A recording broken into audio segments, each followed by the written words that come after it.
શું વિકાસના આંકડાઓ માત્ર કાગળ પર જ ચમકે છે? શું આદિવાસી વિસ્તારોના બાળકોના મોઢાનો કોળિયો ભ્રષ્ટાચારની આગમાં હોમાઈ રહ્યો છે? આજે વાત કરવી છે ગુજરાતના એવા સવાલોની જેના જવાબ આપવામાં અત્યારે તંત્રના પરસેવા છૂટી રહ્યા છે. એક તરફ કરોડોના બજેટની વાતો થાય છે, તો બીજી તરફ આંગણવાડીમાં બાળકોના નાસ્તાના બિલ ચૂકવવા માટે ગ્રાન્ટ નથી. એક તરફ ગ્રીન કોરિડોરના સપના જોવાય છે, તો બીજી તરફ ખેડૂત પોતાની જમીન બચાવવા રણશીંગુ ફૂંકી રહ્યા છે.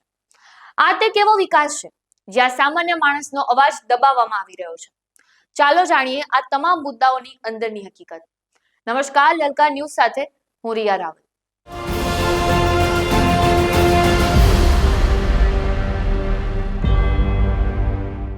સૌથી પહેલા નજર કરીએ નર્મદા અને દાહોદ પર.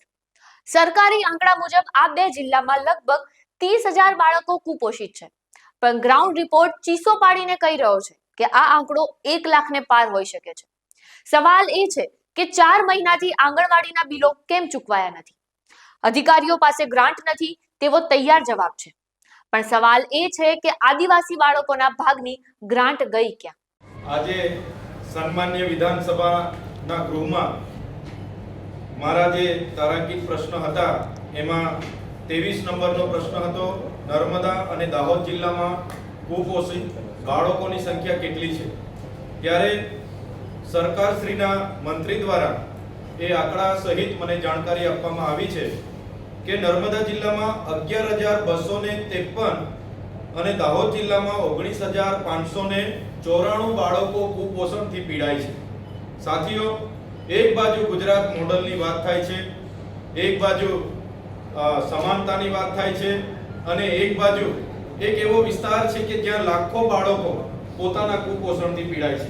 જ્યારે પણ સીએમ નો કાર્યક્રમ હોય, મંત્રીનો કાર્યક્રમ હોય, વડાપ્રધાનનો કાર્યક્રમ હોય, 2 કરોડના નાસ્તાના ખર્ચા કરવામાં આવે છે, 7,71,00,000ની ત્યાં ભીડ ભેગી કરવા માટે બસોનો ઉપયોગ કરવામાં આવે છે, 3,335 રૂપિયાની થાળી ત્યાંના મહેમાનો માટે પીરસવામાં આવે છે, 15 કરોડના ડ્રોમ, મંડપ અને સ્ટેજો બનાવવામાં આવે છે, પણ ત્યાંના બાળકોના કુપોષણ દૂર કરવા માટેના ફૂડ બિલો મંજૂર કરવામાં આવતા નથી.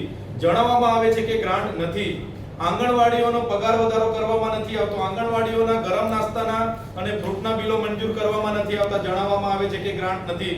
ત્યારે અમે આ ગુજરાતની સરકારને કહેવા માંગીએ છીએ, 30 વર્ષના શાસનમાં આ કુપોષિત બાળકોના નિવારણ માટે એમની પાસે કોઈ પ્લાનિંગ નથી, કોઈ એમની પાસે આગળ કોઈ કાર્યક્રમ નથી, અને જે પણ ગ્રાન્ટ આ બાળકો માટે આવે છે એ ગ્રાન્ટ અધિકારીઓ અને નેતાઓના પેટમાં જાય છે, અને એ ગ્રાન્ટ એમના એનજીઓ દ્વારા સગે વગે કરવામાં આવે છે એવું અમે માનીએ છીએ. ત્યારે જ આજે ગુજરાતના આઝાદીના 78 વર્ષ પછી પણ લાખથી પણ વધારે બાળકો આદિવાસી વિસ્તારમાં કુપોષણથી પીડાય છે. સાથીઓ, બીજો એક પ્રશ્ન મારો હતો કે જે અમારો વિસ્તાર છે એ સેન્ચ્યુરી વિસ્તાર છે, સુરપાણેશ્વર અભયારણ્ય છે, ત્યાં સ્ટેચ્યુ ઓફ યુનિટી અને સાપુતારાને જોડતો ગ્રીન કોરિડોર બનાવવા માટે સરકારે જાહેરનામું પ્રસિદ્ધ કર્યું છે. ત્યારે એ વિસ્તારમાં 21 ગામો અને એમની ગ્રામ પંચાયતોએ 4 વખત ગ્રામ સભાઓમાં આ પ્રોજેક્ટ અમને મંજૂર નથી, અમે એમાં જમીન આપવાના નથી, એ પ્રકારના ગ્રામ સભાઓના સર્વાનુમતે અસંમતિ દર્શાવતા ઠરાવો આપવામાં આવ્યા છે.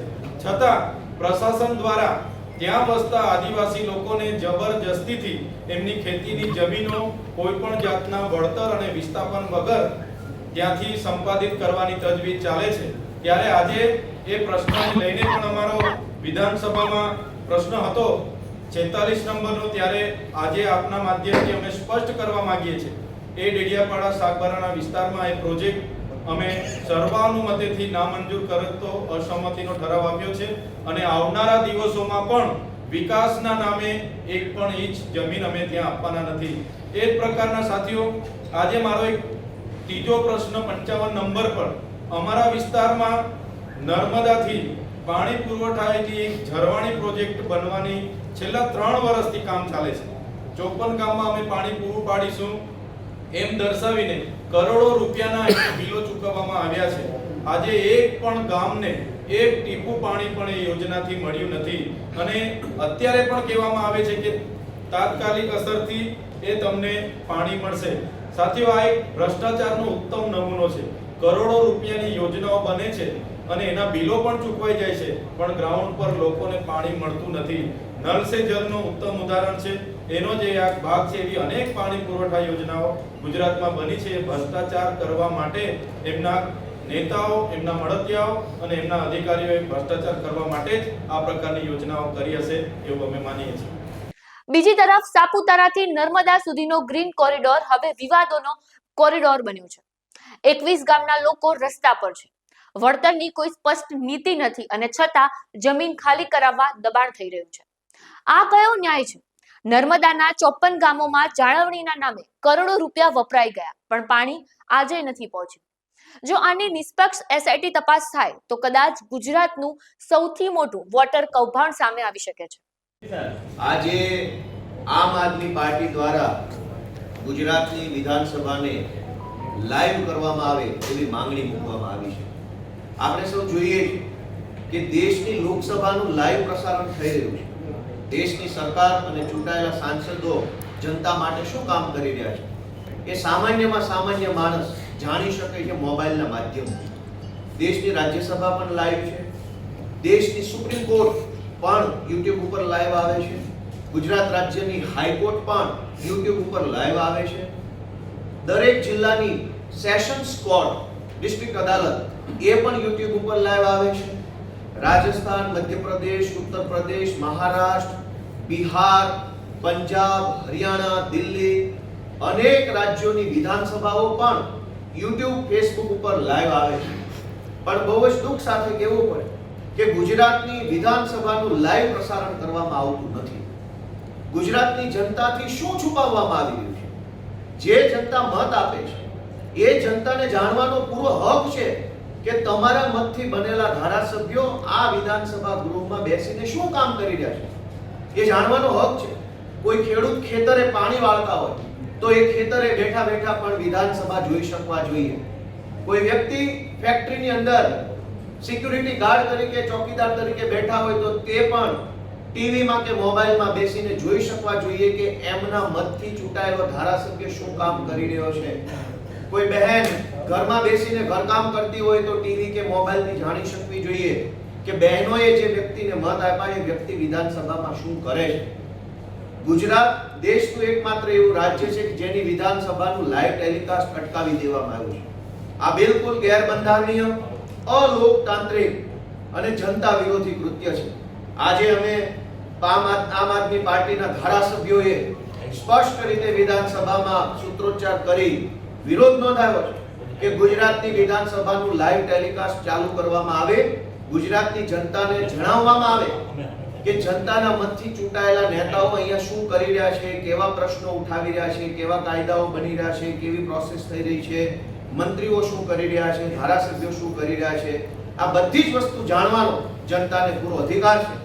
અમારી વારંવાર માંગણી કરવા છતાંય મેં પોતે જ્યારે હું ધારાસભ્ય ચૂંટાયો ત્યારે લેખિતમાં પત્ર લખી અને માનનીય સચિવ શ્રી, માનનીય અધ્યક્ષ શ્રીને જાણ કરી હતી કે ગુજરાતની વિધાનસભાનું લાઈવ ટેલિકાસ્ટ કરવામાં આવે. મને એ નથી સમજાતું કે એવું તો શું છુપાવવામાં આવે છે આ વિધાનસભામાં? એવું તો શું કામ થઈ રહ્યું છે જે ગુજરાતની જનતાથી છુપાવવામાં આવે છે? એવું તો શું છે જે ગુજરાતની જનતાને જાણવા નથી દેવા માંગતા? ભાઈ, જનતાના ટેક્સથી તો આ સરકાર ચાલે છે, જનતાના ટેક્સથી આ વિધાનસભા ચાલે છે, જનતાના ટેક્સથી આ સરકાર ચાલે છે, જનતાના ટેક્સના પૈસાથી તો આ ધારાસભ્યો કામ કરે છે, જનતાના મતથી તો સરકારો બને છે. તો પછી જનતાને જાણવાનો હક કેમ નહીં? આજે આમ આદમી પાર્ટીએ સ્પષ્ટ રીતે વિધાનસભામાં સૂત્રોચ્ચાર કરી, બેનર પ્રદર્શિત કરી અને માંગણી રજૂ કરી છે કે વહેલામાં વહેલી તકે ગુજરાતની વિધાનસભાનું લાઈવ ટેલિકાસ્ટ જેમ લોકસભા, જેમ રાજ્યસભા, જેમ હાઈકોર્ટ, જેમ સુપ્રીમ કોર્ટમાં થાય એમ યુટ્યુબની અંદર, ફેસબુકની અંદર, ટીવી ચેનલોની અંદર લાઈવ પ્રસારણ કરવામાં આવે એવી અમે માંગણી મૂકી છે. તમને શું લાગે, શું છુપાવવામાં છે? મને એમ લાગે છે કે સરકાર પોતાની નિષ્ફળતા છુપાવે છે.